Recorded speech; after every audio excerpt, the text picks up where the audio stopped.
All right, ladies and gentlemen, this is the Main Event Wrestling Podcast, part of the Press Play Podcast Network, and I am your host, Michael Jernigan.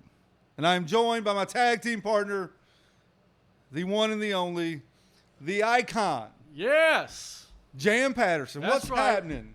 Man, it's great to be back. I tell you what, we are living in the greatest week of professional wrestling, and I'm glad that I get to talk to my tag team partner, the Marty Jannetty of the team, Michael Jernigan. First of all, I said last week this may be the greatest time to be a wrestling fan. Absolutely. You besmirched me.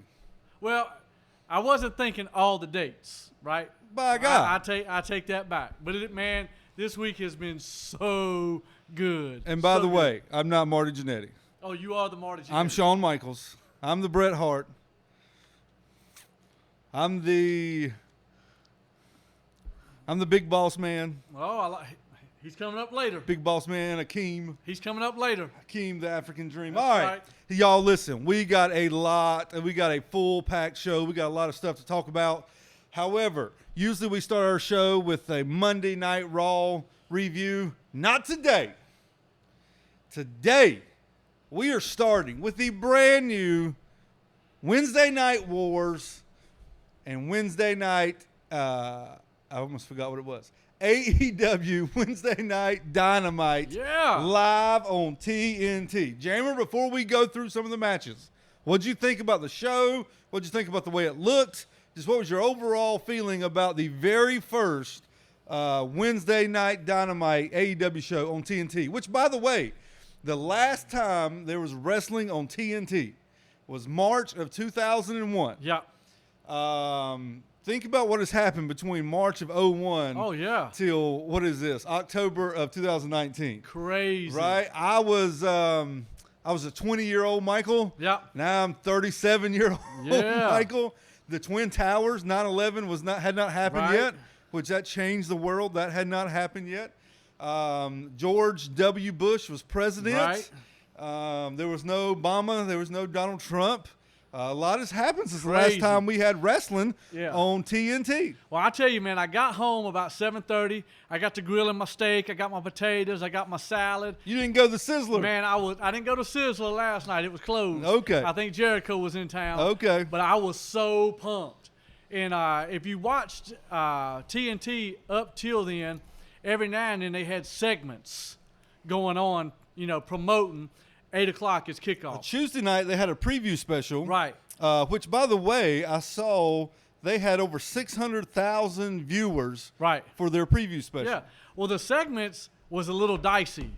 Like, they didn't know when to start their promos. And so I was like, man, I was really worried about the AEW kickoff. And then it got started.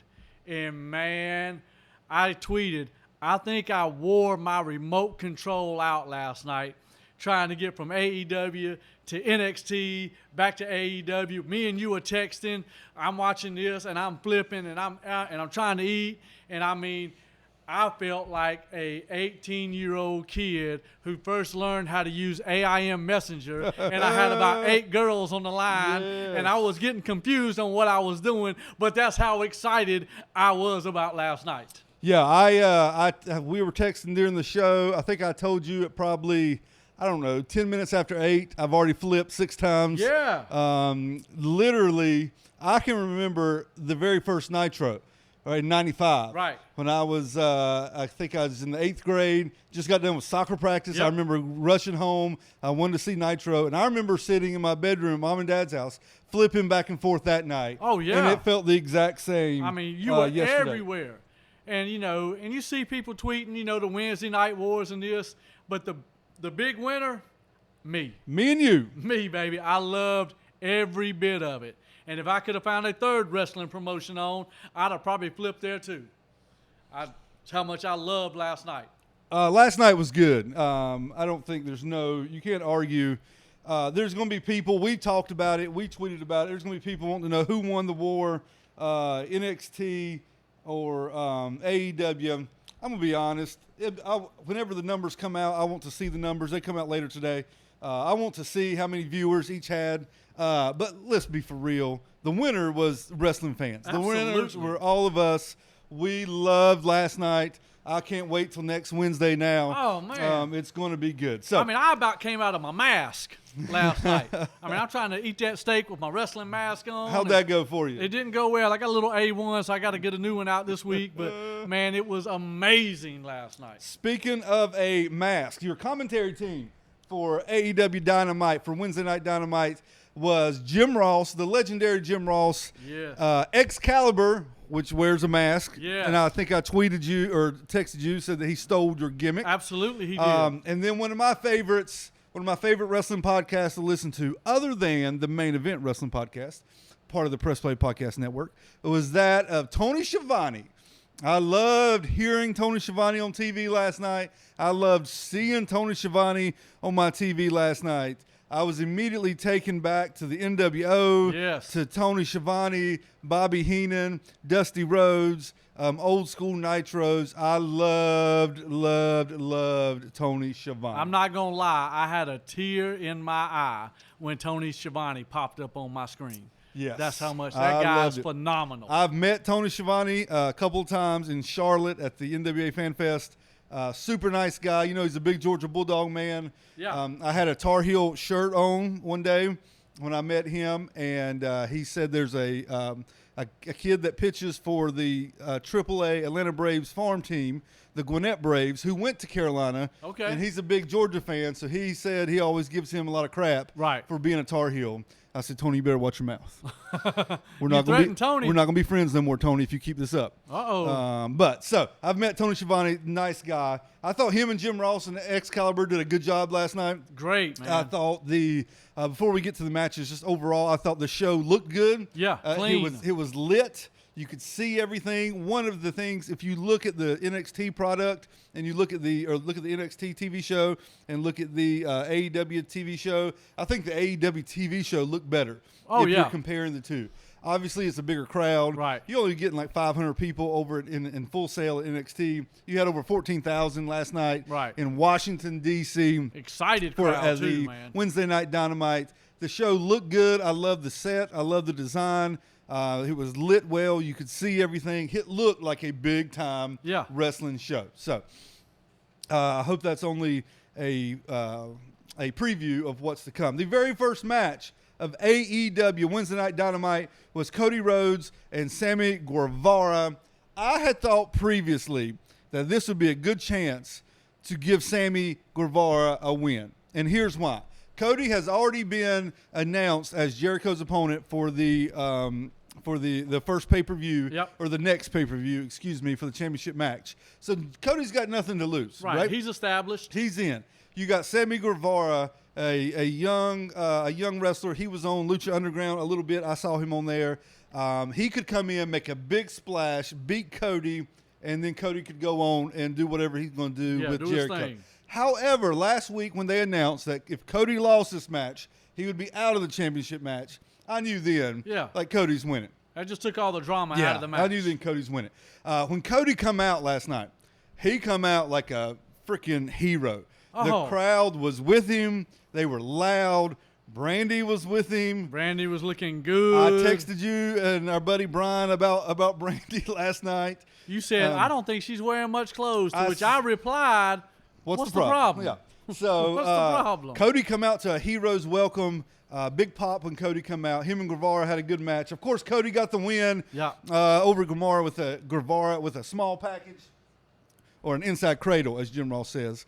I've heard Jim Ross say he never wants to be in the same sentence as a small package. Okay. I understand. I like it. I understand, I Jim. like it. I understand.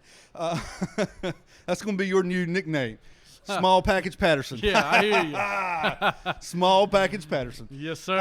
After the match, Tony Schiavone was in the ring, and we saw it. We saw what happened. Cody looked at him, teared up. Oh, man. Gave him a hug. And that was real. That's what you liked about it. You know, none of that Yes. was scripted. That was a once-in-a-lifetime moment where they both made it back to the main stage. Yep. And the emotions are pouring out, man. Yep. And that's what you love about the product sometimes is when you have those real moments that hit you like that. If you listen to Tony Schiavone's podcast, he loves the whole Rhodes family. He loved Dusty. He loves Dusty's wife, Michelle, all their kids, Cody, Dustin.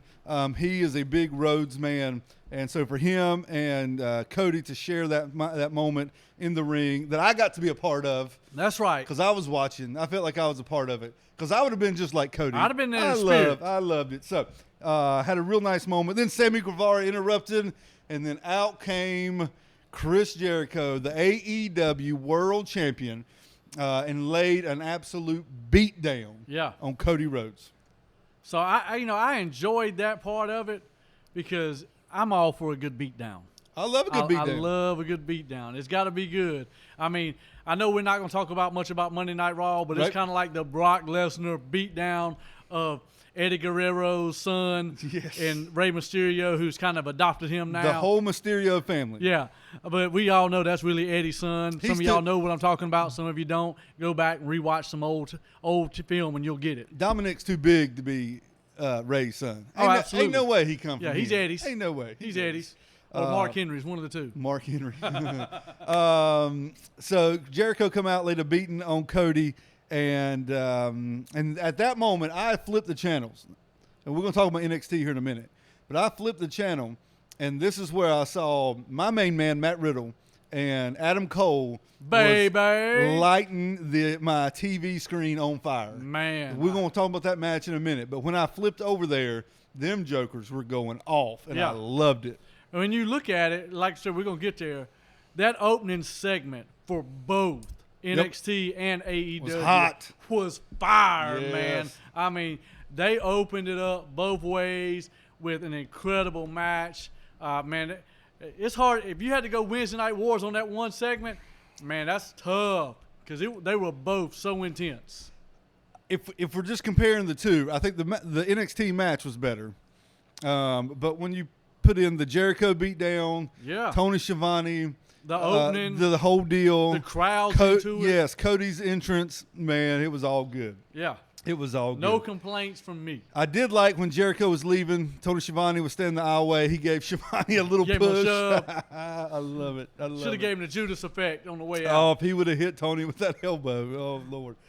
Next up, we had MJF versus Brandon Cutler. Here's what I noticed. The match wasn't really nothing to write home about. It was your standard match. Yeah. MJF got the win. But here's what I liked about MJF. When he first come out, there were some cheers in the crowd.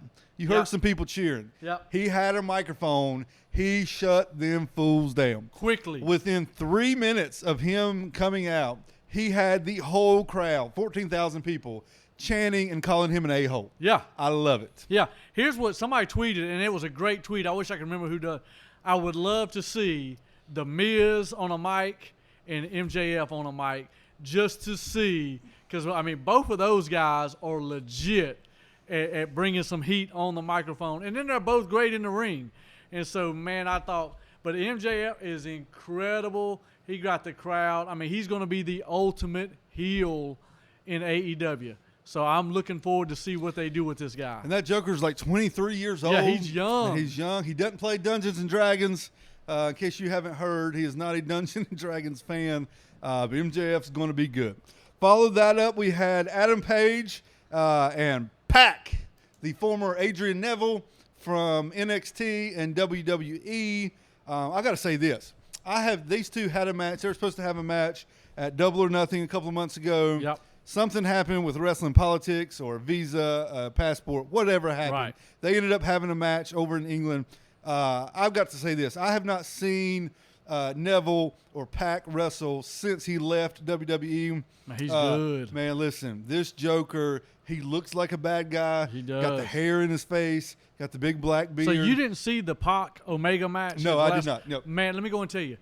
Go back and watch it if you can find it. Yep. That may be one of the most intense I believe it. and great matches of this year. I It believe was incredible. I believe it. Pac plays the part. Oh, absolutely. I had read stories years ago of when he got called up from NXT to the main roster in WWE.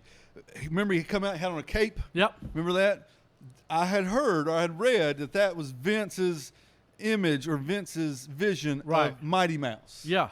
So this Joker has gone from Mighty Mouse to being one of the best killers in the game. I think. Yeah. He's good. I mean, the dude is legit. I mean, he brings heat when he comes to the arena. He's come a long way from Mighty Mouse. Now, listen, NXT, he was good. He was NXT champion. He was good in Cruiserweight champion in WWE. He was 205 champion. He was good on Raw, all that stuff. But it seems to me he looks good. That Joker's thick as a freaking house. Right. He was a good match. I thought this was the best match of the night on by the show, far. on the AEW show. This was the best match of the night. Pac gets the win. Did you see who the referee was? No, I didn't. Earl Hebner. Oh, no, I did. I did see that. You're correct. Yes. I remember seeing him for a match. I wasn't sure which one. Yes, it was that match. The longtime WWE referee, worked in TNA, worked in NWA back in the day. Yeah. He was in like 6 or 7, maybe 8 or 9 straight WrestleMania main events. Good referees. Good to see him there. However, he turned his back. Pac got a low blow in on Adam Page and got the win following the low blow. So Pac has now beaten Kenny Omega and Adam Page. And Adam Page was in the battle with Chris Jericho to see who would win the first ever AEW. So, I mean, Pac has got some wins under his belt. So it's going to be interesting to see what they do with him going forward. Yeah, he's got to be, after whatever happens with Cody and Jericho, we'll see next month. He's got to be up there for a title shot. Yeah, Pac's got to be one of the ones next in line. Next up, we had the crowning of the first ever women's champion in AEW. Did you see the belt? See the women's belt? Yeah. I heard some chatter on Twitter. People hating on the belt. Look, it's a belt. They said it looks little. It looks like a plastic piece of a belt. Now, granted, it was a little small. I mean, compared to what the women's belt is in WWE. Yep. I mean, yeah, I could see that argument. But, I mean, dude, it's right now for me when it comes to belts, when it comes to what AEW is trying to do, it's trial and error. You're never going to know until you put the product out there whether it's going to be good or bad. The belt's bad, they'll change it up. Don't take this the wrong way. If Nyla Rose would have won the belt, it would look a lot smaller than it does on Rio. That's all. I agree with that. It would look like she was wearing a belt buckle from the Cowboy Western store down here. A big old belt buckle, yes. So Rio and Nyla Rose was in the first ever women's championship match. Rio got this surprising win. Nyla, I was really shocked. Nyla outweighs her probably, 100 pounds or more. Easily. But she got the win. There was one big spot where Rose threw some chairs at the end of the ramp. Rio was laying on the chairs. Right. She did a cannonball deal off the apron. Luckily, can we all take a minute and thank God that Rio moved? Because if not, we would have saw a death on the very first episode of AEW. I was really shocked because, AEW is trying to make a splash, and I was really shocked. I thought they were going to come out with Nyla winning, being the first open transgender in wrestling. Yep. And I thought they would have celebrated that with the win last night, but they didn't. So I was shocked that, she didn't win that match. Yep. After the match, she come back in, was beating the devil out of Nyla Rose. Yeah. And then beating the devil out of Rio. Then Kenny Omega come down, saved the day. And that led to the main event of AEW Wednesday Night Dynamite, which was Kenny Omega and the Young Bucks versus Jericho, Santez, and Ortiz, the former LAX from TNA. You cannot call them LAX no more. We'll have to pay TNA some money, so do not call them LAX. Yeah. Got it? Got it. LX. Tito and Ortiz. Okay. How about that? Sonny and Cher. No, not Tito. Santana and Ortiz. My bad. Sonny and Cher. We had this match was crazy. Great match. About 3 minutes into the match, I would say Kenny Omega was getting him set up for his Terminator move. He was going to do his dive outside, and the AEW did a good job with this the whole show. With their camera angles and not seeing the run-ins. You could tell when it was zoomed in on Kenny, the crowd was going crazy. It was the same way with Jericho when he ran in on Cody Rhodes. They were zoomed in on Cody and Sammy Guevara. The crowd was going crazy. You knew something was happening. Jericho runs into the frame. It was the same way here. They were zoomed in on Kenny.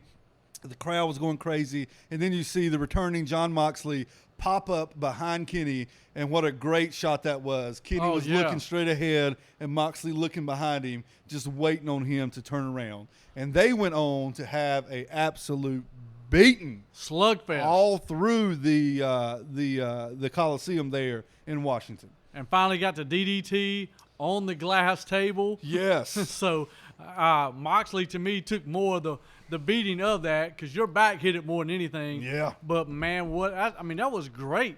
That's a great way to bring Moxley back into the frame. I'll say this. I read some stuff online. Some people upset about the Muse going through the glass table, and the glass is probably gimmicked. It may not be gimmicked. I'm gonna tell you, I don't give a rip. No. You still went through a glass table.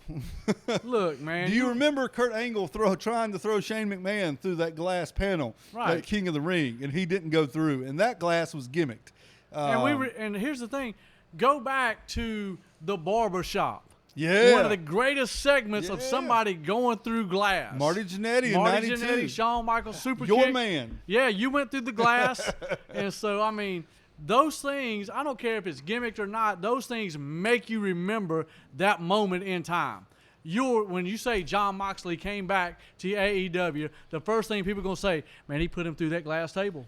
Gimmicked or not. You speak of the barbershop. I'll tell you what I remember about that. Shawn Michaels super kicked him, then threw Jannetty through the glass. Yep. You remember what Bobby the Brain Heenan said? Oh, I'll never forget it. What was it? He said, I cannot believe Marty Jannetty just jumped through that glass. Yes, he did. I could not believe it. And it's stuff like that. Remember when Yes. Jimmy Snuka busted the coconuts? And Piper. Piper, yeah. Little stuff like that. You Yeah. remember those episodes because of, if you want to say the gimmick props or whatever, because, man, it's just something that's there. It catches you visually, and you love it. Before we move on, let me say this, too. Cody, Kenny, Young Bucks, Tony Khan, any of you guys with AEW that may be listening, when you come to Charlotte in a couple of weeks, if you need people to fill that VIP section, I know two guys. Here I am. I know two guys. That's all I'm saying. And we'd be great. If you need us on commentating, let us know. If you need us in the backstage doing interviews, let us know. If you need us to run your podcast, let us know. We're available. That's all we're saying. Jericho ends up getting the win. Kenny Omega was obviously knocked out after that beatdown. Right. He was 3-on-2. Jericho ended up getting the win over one of the Young Bucks with his Judas Effect elbow. And then after that, the beatdown continued. Melee. The beatdown continued. The three guys, Santana, Ortiz, and Jericho, were beating down the Young Bucks. Cody comes back out, lays a beating on Jericho. Dustin comes out to help out Dustin Rhodes. And then we had the debut of Jack Hager, the former Jack Swagger in WWE, his debut on AEW. And he come out. Listen, here's the deal. Here's how I feel about this. Let's hear it. I'm going to give you mine. Jack Swagger was okay. He was good in WWE. Right. He's going to be fine in AEW, right? Yep. However, if he comes out and they form this little group that look like they're forming Santana, Ortiz, Jericho, Sammy Guevara, and if Jack Hager, if he is the kind of like the Diesel with Shawn Michaels, if he's kind of the bodyguard, the heavy, he has a match from time to time, I'm all for it. Yeah. I don't want to see Jack Swagger be pushed as a top superstar. We the people. Yes, but if he is just a part of the group, if he's the monster in the group, I'm fine with it. I'm going to tell you, AEW had me so hyped that even though I knew it was Jack Swagger, even though I remember We the People, right? Even though I remember the mediocre career in WWE, the mediocre career in Impact, when he came out and laid the beating, I got really pumped up. Yeah. I was like, dang right, Jake Hager, you do your thing, man. Because, I mean, to me, it was very exciting. They planned these people coming in at great spots. Yep. And so, man, I was hyped about this guy. And then I sat down later on and thought about it. I said, I really did get hyped for that guy. That's Jack Swagger. I said, man, that's how good the show was tonight. Jack Swagger, by the way, is the I think, I could be wrong, but I think is the last Lucha Underground champion. He won the championship really? on the last episode of Lucha Underground. It looks like they're not coming back, so he may go down in history as the last ever, the final Lucha Underground. He ain't World no Luchasaurus. heavyweight. I was disappointed he champion. wasn't on the show. He'll be there because they're starting the tag team tournament next week. Yeah. Him and Jungle Boy. Let me tell you before we go to NXT what I don't Go like ahead. about that tournament. Did you notice the brackets? Who's on the same side? The Young Bucks and The Lucha Brothers Lucha are on the Brothers, same yes. side of the bracket. So you know, it's probably not going to be the Lucha Brothers that win the very first tag team, which I'm highly disappointed in because those brothers are good. They're so good. And so I was a little disappointed when I saw that. They came out for a little bit of an interview. And so, but I am a Lucha Brothers guy. And so they got to do something big with these guys. I think the Luchasaurus and Jungle Boy, I think they could win the first tag team championship. That'd be good, man. Because, I mean, they're hot right now. You know, what is it? The Jurassic Express is what they call them. Yep. So, I mean, that could be hot. I like it. I think they could win that tournament, and then you have the Lucha Brothers go try to chase the championship. You got the Young Bucks trying to chase the championship. But I think they could win that first ever AEW tag team tournament. So that was your very episode 1 of AEW Wednesday Night Dynamite. Thumbs up, thumbs down. Oh, thumbs up. I agree. Thumbs up, big time. Great 2 hours. It wasn't overloaded with matches. There was enough matches. I did think they probably could have done a better job, or they probably will in the future, with with more vignettes talking about who the guys are, who the girls are. Eventually, they got to build some rivalries through those. So well, you had Moxley and Omega continue theirs. You got Cody and Jericho start theirs. All the tag team boys, the SCU come out, did an interview. Right. Lucha Bros come out, interrupted. Private Party. You got them in there. Private Party was there with Angelico and Jack Evans talking to Silent Bob and whatever the other guy's name is. Jay, I think Jay and Silent Bob. Yes. So I think the tag team division in AEW is stout. Is heads much higher over Raw, SmackDown, ROH, NXT, over all of them. I mean, it's stout, man. Yeah, it's all really their good. tag teams are top notch. We flip from there over to USA for the 3rd episode of Live NXT, and this was like a takeover special. They had championships galore, 2 hours of live wrestling on USA, kicked off by the NXT Championship match between Matt Riddle, my main man, which I texted you last night. I said he is quickly becoming, if not my favorite professional wrestler today. I love Matt Riddle. Taking on Adam Cole for the NXT Championship. Did you notice you may not have saw the very start of the show because we were flipping back and forth or whatever. Man, I was everywhere. Yeah. Before Matt Riddle come out, his music was playing. Before he come out, him and William Regal was in the back. He gave William Regal a fist bump, and then he come down to the ring. I think that's important, and here's why. Matt Riddle, his reputation is of being like he doesn't take it serious. Yeah. Right. He's just out there having a good time. Right. To do that, to show that little scene with Regal shows like, man, he's in a championship match. He's taking it real. This is going to be a good match. So Riddle comes out. Adam Cole comes out. They have a killer match. This may have been the best match of the night as far as from both shows. Both shows. Yeah. I'll agree with that. Yeah, both shows. For me, this may have been the best match of the night. Adam Cole gets the win in a crazy, crazy match. There were Panama Sunrises up and down. There were bro missions up and down. There was a floating bro attempt and then a floating bro moonsault by Matt Riddle. And Adam Cole retains his NXT championship from Matt Riddle. And then that sets up. And then this may be the biggest story coming out of NXT. Maybe. I don't know. The ending is right there with. Well, they're I don't know if you want to go there yet. Not yet.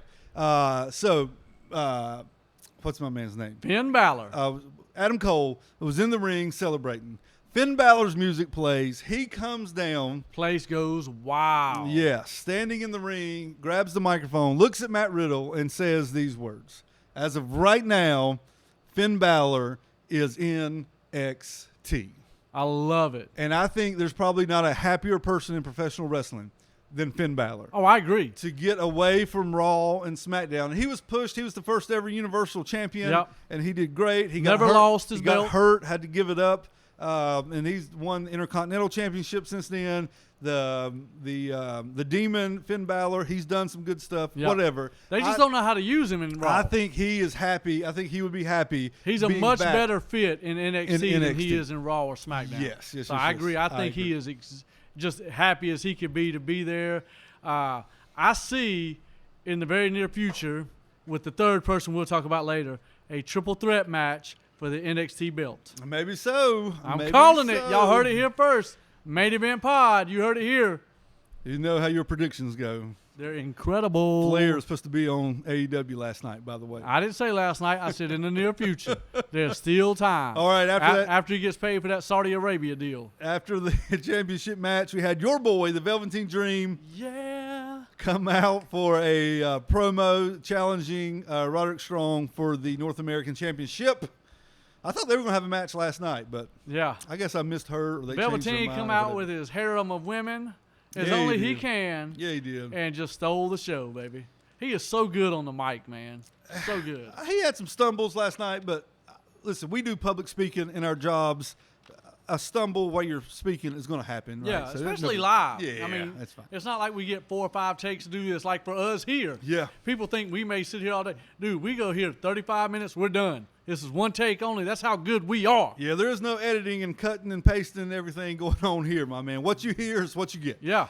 All right, we had Shayna Baszler and Candice LeRae for the NXT Women's Championship. I'm becoming a Candice LeRae fan. I thought she was going to win last night. I thought she was too. I mentioned that last week. I predicted she would win, and then Shayna would get drafted to Raw or SmackDown. However, as predictions go on this show, we were wrong. Well, I mean, we can't get everything right. That's true. I mean, we're right about a lot. We missed 1 or 2 here or there. That's true. So Shayna wins with a Kirifuda clutch, her little choke move, go to sleep move that she does, gets the win over Candice LeRae in the NXT Women's Championship match. And the main event of NXT was for the Tag Team Championship, the Undisputed Era, Kyle O'Reilly and Bobby Fish against the Street Profits, Montez Ford and Angelo Dawkins.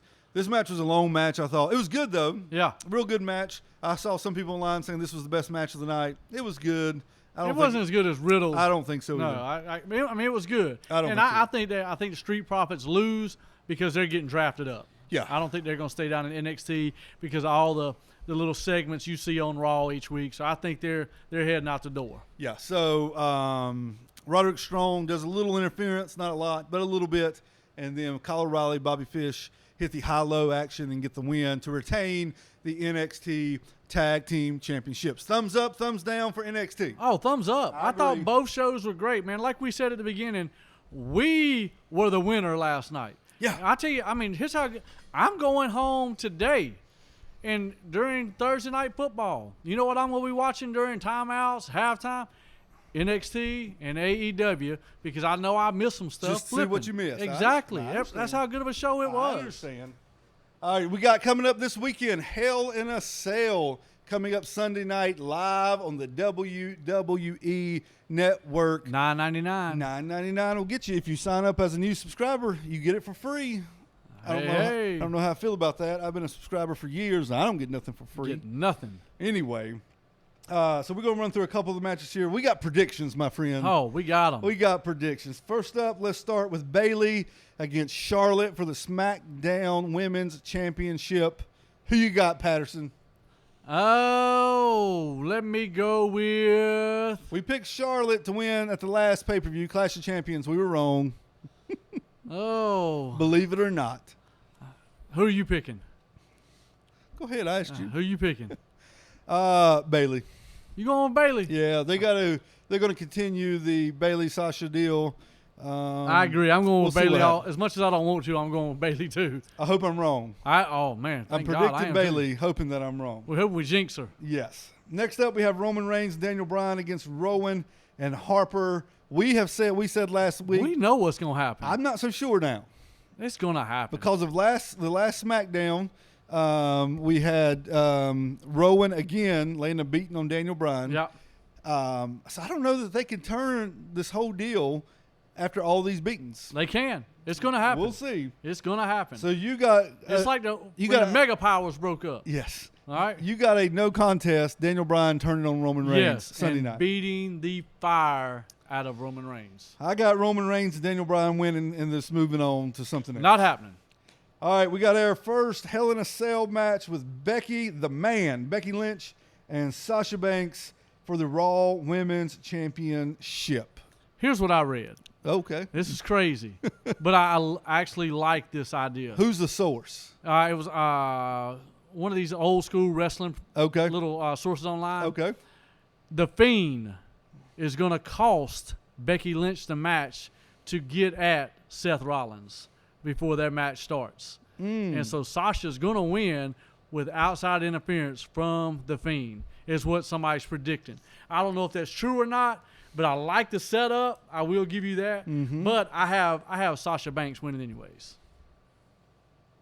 I don't think you can bring The Fiend out before their match. I think it kind of takes away from his entrance for their match. Yeah, and I see that. I mean, that may be a little technical type deal. Somebody may not be like, who cares? He's still out there, right? But to me, it just kind of takes away a little bit. Give me Becky Lynch. Oh, I hear you. The man. Give me Becky Lynch. I don't know. We'll see what happens. So I'll take Becky Lynch over Sasha Banks in the Hell in a Cell for the Raw I'll take Sasha Banks all day long. Championship. I ain't gonna lie about it. All right, then we got the main event of the day, the aforementioned The Fiend and Seth Rollins for the Universal Championship. 2 out of the past 3 weeks, Seth Rollins has looked like a little punk, cowarding into the corner. This past Monday night, the show went off the air with him getting the mandible claw outside the ring. So maybe he had reason to look now like a they had little a dark match, too. Did you read about that? No, I hadn't seen that. They had a dark match for the title. Okay. And the dark match went, Seth Rollins gave him, what do they call it now, the curb stomp? Yes. He gave him like 4 of them. Uh-huh. And then the lights went out, and when the lights come back on, the Fiend had disappeared and vanished out of thin air. And so I don't know what they're trying to set up with all that. So he didn't get pinned? No, he never got pinned. Got it. And so I really want somehow the Fiend to win, but Seth Rollins to keep the belt, if that makes sense. I still believe that Bray Wyatt doesn't need the belt to be where he is. Bray Wyatt cannot lose. No, he can't lose. He cannot be pinned. He cannot give up. No. And then if you get him the belt, I mean, the next one is Survivor Series where they usually go Raw versus SmackDown. Usually. So you would have Brock versus The Fiend.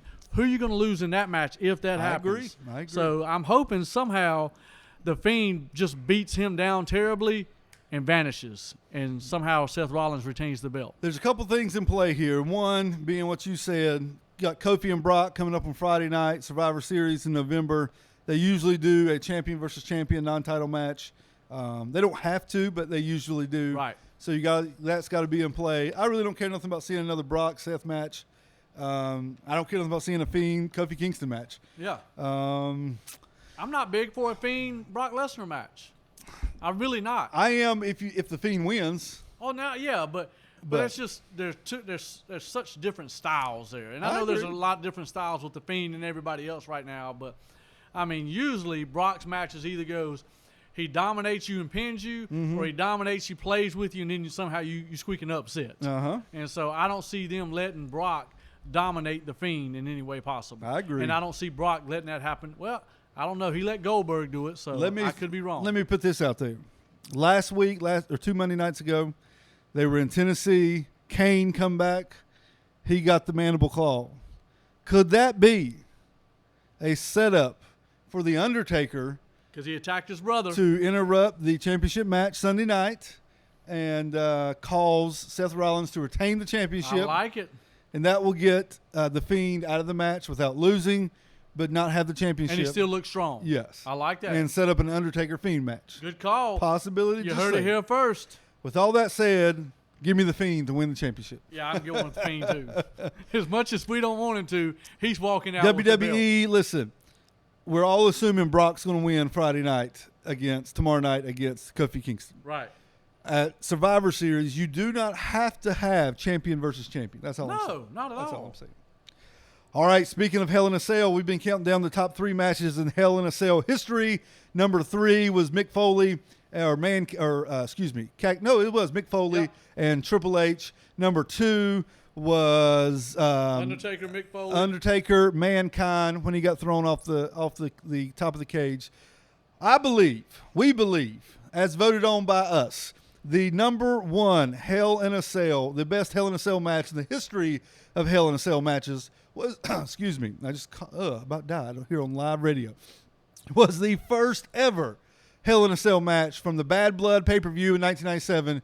You had Shawn Michaels against The Undertaker at Bad Blood 97, the very first Hell in a Cell match. I like You it. had Shawn climbing halfway up the side of the cage, getting thrown off through Yeah. the table. Both men were bleeding. Shawn ends up getting the win, but not before the debut of the aforementioned Kane, The Undertaker's brother. I believe this is one of the best debuts in WWE history. This is the best way to bring a character in. He looked like a friggin' monster. Yes, he did. He performed like a monster. He was bigger than the Undertaker. His shoulders, his arms, his chest, standing beside the Undertaker. He was just a bigger man Yes, than he the was. Undertaker. And he come in and cost the Undertaker the match.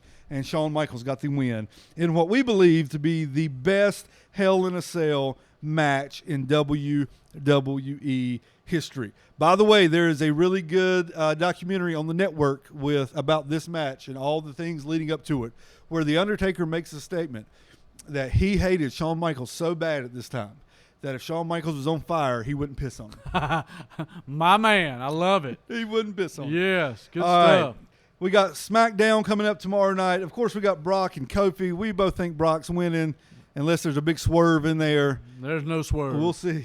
We'll see. There's no swerve at Brock all. looked tough Monday night, throwing Yes, he around did. Ray and Dominic. That's for sure. Yes, he did. We got Shane McMahon and Kevin Owens in a loser leaves town ladder match. Kevin Who Owens you picking? wins. You think so? Unless they're going to send him to NXT. Maybe There's so. been talks about it. Maybe so. Well, Finn Balor showed Yeah. up on NXT. And Got to then beef up that roster for TV, too. we got appearances by The Rock and Stone Cold Steve Austin. I hope they do something together in the ring. I hope they talk something. There's not many more times you're going to get a chance to see The Rock and Stone Cold together. I know you're making a face because your boy Straight Edge called you out, and The Rock's not going to be on there every week. Stone Cold's not going to be on there every week. Brock Lesnar's not going to be on there every week. But I want to see them do something together. I do, too. But it just proves my point. Like, even with Raw, I told you before we started this, what was the highest rated segment of Raw? Hogan and Flair. Hogan and Flair. All right, and now you got to bring back Stone. You can't continue to do this week after week for your ratings. You've got to come up with some characters. You got to come up with some better storylines, or it's going to be the same old story. We got to bring Flair back. We got to bring Hogan back. We got to bring The Rock back. We got to bring Stone Cold back. We got to bring cross-eyed Shawn Michaels back. Easy. I mean, it's just one after the other. Let the young guys, and I think that's why I like AEW. I don't know everybody there, but these guys are getting a chance to produce on the major stage, and man, they're doing it. They're doing work, and I thoroughly enjoyed it. Well, I think AEW it may seem like they're coming from a deficit, but I think they got a leg up because they got new people that we don't know. Right. Right? We got a chance to see somebody we've never seen before. Exactly. There's people that have never seen Pentagon wrestle before. Man. And they're in for a show when they see him wrestle. Well, we was talking to Charles over at the church today, and he said, I've never seen the Lucha Brothers wrestle. Yeah. I said, dude, you have no idea Yeah. what you're missing. Because they, by far, I know everybody says the Young Bucks are the best tag team. Yep. No, they are not. The Lucha Brothers are the best tag team in the world today. We'll see. We'll see. All right, you have a All right, here we go. Listen, last week on the show, we did a segment we called Main Event, Mid-Card, Dark Match, where I gave Jam 3 wrestlers. He had to pick one of them to be in the main event, one to be in the mid-card match, and one to be on the dark match. Jam's got 3 wrestlers for me today, Yeah. and I am going to pick them right now. Now, you gave me 3 great names last week. Yep. You gave me AJ Styles. Yep. Correct? Yep. You gave me Shinsuke Nakamura. Yes. Correct? Yep. And you gave me Daniel Bryan. Yep. All right, I've given you 3 mid-carders. Okay. Because if we keep doing main event stars, we're going to be, We're going to run out. yeah. So your 3. Okay. Are you ready? Yes, sir. Big Boss Man. I love the okay. Ray Traylor. Yep. The Repo Man. Okay. And Coco Beware. That's easy. Let's hear it. That's easy. Big Boss Man's in the main event. Okay. He's the biggest star out of those 3. He had a main event run with Hogan in '89. Big Boss Man main Okay. event. Mid-card match, give me mid-card match, give me Repo. Come on, man. You going to put the Repo Man above Coco Beware Here's why. and his bird? You remember the bird's name? Nope. Don't talk to me unless you remember What the was bird's his name? Frankie. Frankie. Don't talk to me if Can you don't do remember the his name. dance? Yeah, I can do the dance. All right, let's see it. We'll put a video on Twitter tomorrow, Friday, Who can do the best Frankie? right before SmackDown Live. Yeah. Me and you, we'll let the people vote who does the best Frankie. Yeah, let's who does do it. the best. Okay, anyway. Give me the Repo Man as the mid-card match because you can do some type of angle, some type of storyline like WWE did in 93 where he stole the Macho Man's hat, and so they had a little program He together. can steal Frankie. You could do, well, you can't put them both in the mid-card match. One of them's got to be in the dark match. And that's where the Repo Man ought to be, in the Give dark. me That's Coco. where all the repos happen, in the dark. Give me Coco in the Man. dark. So, Big Boss Man main event, Repo Man mid card, and Coco Beware in the dark match. All right, everybody. We will be back next week, next Thursday. The WWE draft starts on Friday night. Next week on SmackDown, we're doing a draft here live for you next Thursday. We're going to do 10 rounds. We're both picking 10 people. We have 20 picks. We'll flip a coin, see who goes first, and we'll see who builds the best roster out of 20 wrestlers. And it's just out of those three, right?